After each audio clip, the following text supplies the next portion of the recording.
आज हम लोगों को पढ़ना है कि उत्तल दर्पण का उपयोग। बस हम उत्तल दर्पण का उपयोग हम लोग यहाँ देखे, वहाँ कितना देखे थे उत्तल दर्पण का उपयोग 4 से 5 7 को देखे थे, 4 से 5 देखे थे ना। बस यहाँ उत्तल दर्पण का उपयोग जो पूछा जाता है एक ही पूछा जाता है, लेकिन सीखेंगे 3-4 को कहाँ कहाँ यूज किया जाता है। बस समझिए, उत्तल दर्पण का उपयोग सीखाओ। उपयोग सीखने से पहले सबसे पहले रे डायग्राम को दिमाग में रखना पड़ेगा। रे डायग्राम में हम बोले तुमसे, तो रे डायग्राम में बताओ कि हम रे डायग्राम किस तरीके से बताए थे। हम देखना ध्यान से, ये हमारा कौन सा दर्पण हुआ, अब बता दो कौन सा दर्पण है, उत्तल दर्पण। ये क्या है, ये प्रधानक है। इसको हम लोग क्या बोलते हैं, इसको F और इसको D। हम तुमसे पूछे कि यहाँ हम वस्तु को रख दिए, यहाँ वस्तु को रख दिए तो यहाँ से क्या जाएगी, समांतर जाएंगे। बोलो समांतर जाएगी। अब तो ये उठा हुआ भाग है, ऐसे लौट जाएंगे। बोलो जी, ऊपर से अगर देखेंगे तो पता चलेगा कि नीचे से कहीं से आ रही है। बोलो, उसके बाद हमारा कंडीशन क्या है तुमको कि केंद्र से होकर के जाएगी। बोलो, तो यहाँ से तो रियल में जाएंगे, यहाँ प्रतिबिंब तुम्हारा बन गया। तो ये हो गया वस्तु ए बी, इसका प्रतिबिंब ए डैश। इससे हम लोग प्रकृति, हम तुमसे इससे पूछे थे कि नेचर इसका क्या है। तो नेचर पहला इसका हम बताए थे कि ये काल्पनिक है। काल्पनिक क्यों है कि दर्पण के पीछे बन रहा है। उसके बाद बताओ प्रतिबिंब कैसा है, सीधा। प्रतिबिंब सीधा कब होता है, जब प्रधान अक्ष से ऊपर बनता है। जब प्रधान अक्ष के ऊपर प्रतिबिंब बनेगा तो हमेशा सीधा बनेगा, और प्रधान अक्ष के नीचे बनेगा तो उल्टा बनेगा ना। बस समझे। उसके बाद बताओ वस्तु के पीछे, दर्पण के पीछे, हाँ वस्तु से छोटा कहाँ बनता, P और F के बीच। सुनोगे ध्यान से। अब हम तुमसे पूछे कि हमारी किताब में तुमको जिक्र किया है एक उत्तल दर्पण का एक उपयोग को जिक्र किया है। बात समझिए, लेकिन यहाँ हम 3-4 सीखेंगे, लेकिन जिक्र एक ही के बारे में करेंगे। क्यों किया जाता है, हमेशा परीक्षा में यही पूछा जाता है। बात समझिए, तो यहाँ हम तुमसे पूछे यूज ऑफ कन्वेक्स मिरर। तो पहला जो यूज है तुमको गाड़ियों के साइड मिरर में। एक और जो हिंदी पूछता है ना, हिंदी अक्सर लड़का क्या करता है कि गलत मार देता है टिकट। हिंदी में जो ऑब्जेक्टिव इसका पूछता है 90% केस में लड़का जो ऑब्जेक्टिव उसका अवतल मार के आता है, वो हिंदी का बात करेंगे क्या है, ध्यान से सुनोगे। साइड मिरर के रूप में। उसके बाद बल्ब में, अब ये थोड़ा सा पता लगता होगा बल्ब में सर क्या बता रहे हैं, वो तो कांच होता है ये। और तीसरा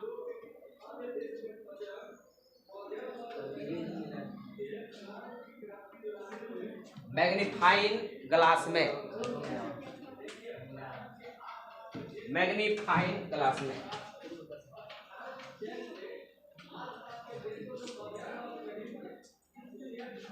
चौथा जो है तुमको बिल्डिंग के इनसाइड में, अंदर,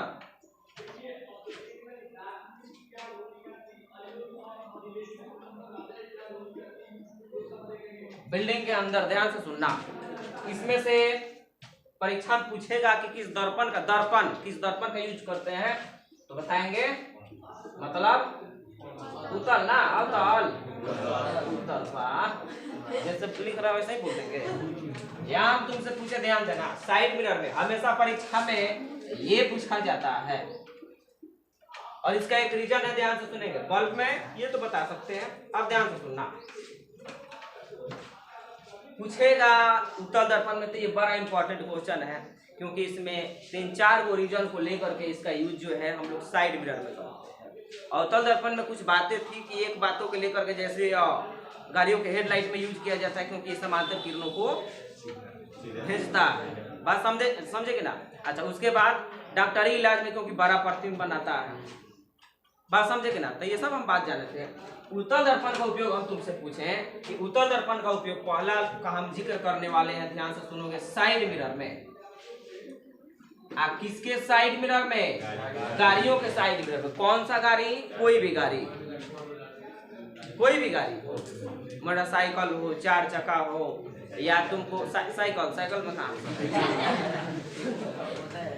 साइकिल में, हाँ कोई साइकिल में कुछ लोग क्या करेंगे, हाँ होता है और 10 रुपए का लगा भी लेते हैं ना, समझे।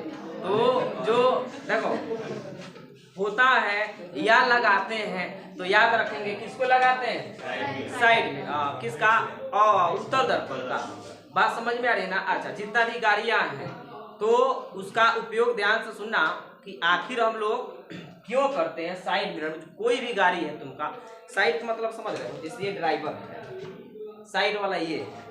अब हमेशा क्या पूछता है तुमको, हिंदी में पूछता है तुमको कि गाड़ियों के सामने किस दर्पण का यूज किया जाता है? सामने। तो सामने लड़का को समझ में आता है कि सामने आगवा का बात करना है, बात बुझे कि ना बुझे, और वो अवतल दर्पण में टिक आउट कर देता है। सामने ये रहा, जैसे ये गाड़ी है ना, सामने ये है, ये वाला साइड वाला सामने है। अभी तो आया पता नहीं, अभी तक बात बता रहा है, यही एग्जाम जो जिसका रिजल्ट आया उसी में पूछा था कि गाड़ियों के सामने, तो सामने किसका यूज किया जाता है? उत्तल का याद रखेंगे, सामने इसको बोलेंगे। वो आगे हुआ, आगे पूछेगा तो अवतल का। बात समझे? तो हिंदी में कंफ्यूजन मत होना, ये सामने ये रहा, बात बुझा रहे ना? क्यों करते हैं ध्यान से सुनो। सबसे पहला रीजन कि अगर हम तुमसे बोले कि इसको मिटा दें, कोई दिक्कत है? बोलो, कोई दिक्कत नहीं होना चाहिए। जैसे हम तुमको कंपेयर करते हैं, ध्यान से सुनना। एक होता है दृष्टि क्षेत्र, एक होता है दृष्टि क्षेत्र। ये हमारे पास रहा, कौन सा दर्पण बताओ? ये अवतल दर्पण है, कॉनकेव मिरर है, कॉनकेव मिरर है। और एक जो है तुमको ये बताओ, कन्वेक्स मिरर है, उत्तल दर्पण है। बोलो, हम तुमसे पूछें कि दृष्टि क्षेत्र, ध्यान से सुनना, इसका दृष्टि क्षेत्र हम तुमसे पूछे कि यहाँ वस्तु रखेंगे तो इसका प्रतिबिंब बनाएगा कि नहीं बनाएगा? बनाएगा। यहाँ बनाएगा कि नहीं बनाएगा? यहाँ नहीं बनाएगा, नहीं बनाएगा। ध्यान से सुनो, इसका दृष्टि क्षेत्र ये है, यही क्या है इसका दृष्टि क्षेत्र, जिसको हम लोग एरिया ऑफ विजन बोलते हैं। इसको दृष्टि क्षेत्र का मतलब जहां से हम लोग देख जहां से किसी वस्तु का प्रतिबिंब बन सकता है। बात समझे? तो इसके बीच में हम वस्तु को रखेंगे तो प्रतिबिंब बनेगा, अदरवाइज इसके ऊपर रख दे या नीचे रख दे तो प्रतिबिंब बनने वाला नहीं है। इसमें ध्यान दो, इसका दृष्टि क्षेत्र देख लोगे ध्यान से, ये यहाँ रखोगे तो भी बना देगा, यहाँ रखोगे तो भी बना देगा। देख लो दृष्टि क्षेत्र इसका कितना अधिक है, समझ पा रहे हो बात को?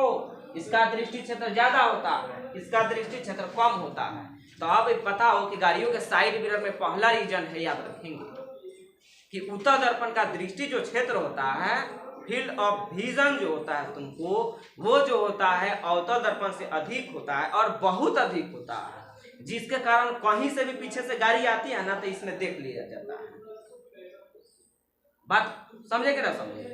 देखते हो ना कि यहाँ है, यहाँ मिरर लगा हुआ है, दूर से कितना इधर से भी गाड़ी आती है उसको भी दिखाता है, इधर से आती है उसको भी दिखाता है, दूर जौन है उसको भी दिखाता है। क्यों? क्योंकि इसका एरिया ऑफ विजन इसका क्या होता है, फील्ड ऑफ विजन क्या होता है, अधिक होता है। मतलब क्या, इसमें जो वस्तु को देखने की, जो प्रतिबिंब बनाने की जो क्षमता होती है, फील्ड जो होता है बहुत अधिक हुआ करता है, जिस कारण इसका उपयोग हम लोग साइड मिरर में करते हैं। पहले का तुमको रीजन पता चल गया। पहले का रीजन क्या है, इसका दृष्टि क्षेत्र क्या होता है, दृष्टि क्षेत्र अधिक होता है, इसको बोलते हैं फील्ड ऑफ विजन, दृष्टि क्षेत्र को। बात समझे? दूसरा बी नंबर देखोगे, यह वस्तु का हमेशा छोटा प्रतिबिंब बनाता है। देख लो, कहीं वस्तु को रख दो हमेशा छोटा बनाएगा। अब सोचो कि उत्तल दर्पण में या हेते जगह ताने के मिरर ही होता है ना। ये भी बड़ा गाड़ी का बात बता रहे हैं, छोटा में तो बाइक में ताने के छोटे छोटे होता है। बस समझे, इसमें हम तुमसे पूछे रात भर नाम रामनवमी के जुलूस में रहा ना, नींद टूटेगा सुबह में रहा ना, तन थोड़ा सा उपाय कर रहे हैं, देखना ध्यान से। हम तुमसे पूछे यहाँ, तो देखो इतना सा तुम्हारा इतना छोटा मिरर है, बात समझ में रहे ना। सोचो कि अगर ये छोटा प्रतिबिंब नहीं बनाता तो पीछे वो ट्रक आती, बहुत बड़ा ना ट्रक है, वो एक वो ट्रक वाला मुँह जब छेक लेता, दूसरा गाड़ी दिखाई देने वाला उसको नहीं है। तो इसलिए इसका यूज करते हैं कि जितना बड़ी बड़ी गाड़ियाँ है ना, वो सब हेती बना देता है।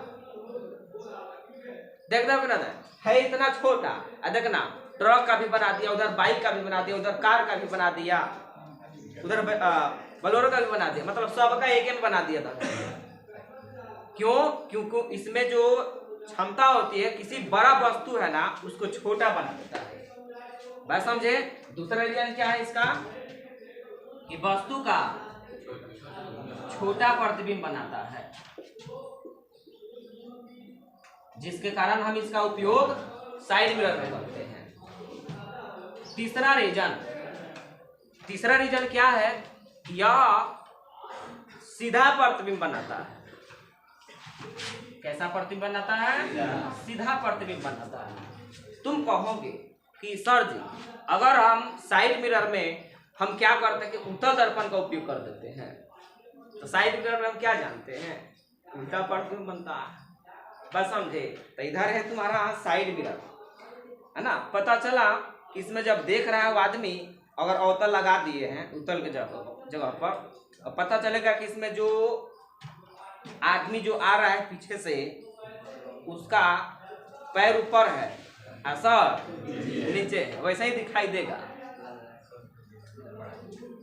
जो ट्रक है तुमको उसका सभी चाका ऊपर दिखाई देगा और नीचे उसका चालक होगा, उल्टा होकर चलाता होगा।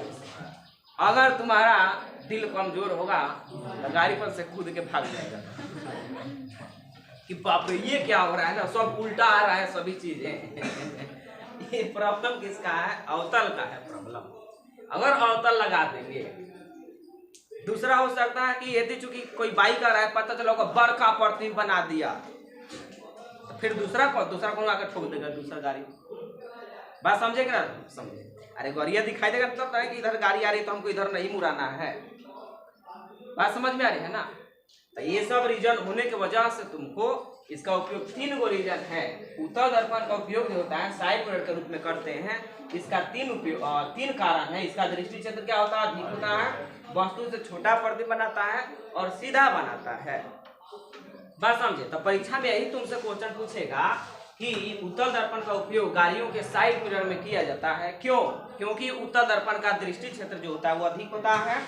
यह बताओ वस्तु से छोटा प्रतिबिंब को बनाता है और कैसा बनाता है? सीधा बनाता है, जिस कारण इसका उपयोग हम लोग गाड़ियों के साइड मिरर में करते हैं या गाड़ियों के सामने करते हैं। बल्ब के रूप में, ये बल्ब का रूप बताएं तो बल्ब का रूप ये वाला, हम रेड वाला बल्ब नहीं बता रहे हैं। वो जो बल्ब देखना तुम, एलईडी देखना, सीएफएल देखना वो लगा हुआ है, ये अंदर से पेंट किया हुआ होता है, याद रखेंगे। एलईडी जो है तुमको अंदर से देखना, फोर पर देखना तो नहीं बता रहा है, या वो वाला एलईडी या एक सीएफएल का भी फोर का देखना, अंदर पेंट होता है, याद रखेंगे। अंदर से पेंट ऊपर से उठा हुआ है कि नहीं है, तो क्या करता है? किरणों को छींटने का काम करता है। देखा है किरणों को छींट रहा है, नहीं दिखाई दे रहा है, ये है, देखो ये है, यहाँ से किरणों को डालोगे तो ये ऐसे छींट देगा, यहाँ से तो ऐसे छींट दिया कि नहीं छींट दिया। तो इसलिए ना बल्ब में यूज करते हैं कि एक बल्ब है, यहाँ बल्ब में यूज कर दिए, तुमको अंदर से पेंट कर दिए तो किरणों को चारों तरफ छींट देगा, ज्यादा छींटने का काम करेगा। बात बुझे कि ना बुझे? तो बल्ब में क्यों यूज करते हैं? क्योंकि किरणों को छींटने का काम करता है। बातें समझ में आ रही है नहीं आ रही? तो ये जो है इसका अलग वीडियो हम इसलिए बनाते हैं क्योंकि ये इम्पोर्टेंट है और ये हमेशा परीक्षा में पूछे जाता है। कल का जो हम लोगों का क्लास होगा तुमको बहुत इंपॉर्टेंट क्लास है, याद रखेंगे, चिन्ह परिपाटी। बात समझे कि ना? तो साइन कन्वेंशन, और जो यहाँ चिन्ह परिपाटी हम तुमको बताएंगे वही तुम्हारा लेंस में भी लागू होंगे। समझ रहे ना? तब तक लिए पढ़ते रहे। जय हिंद, जय भारत।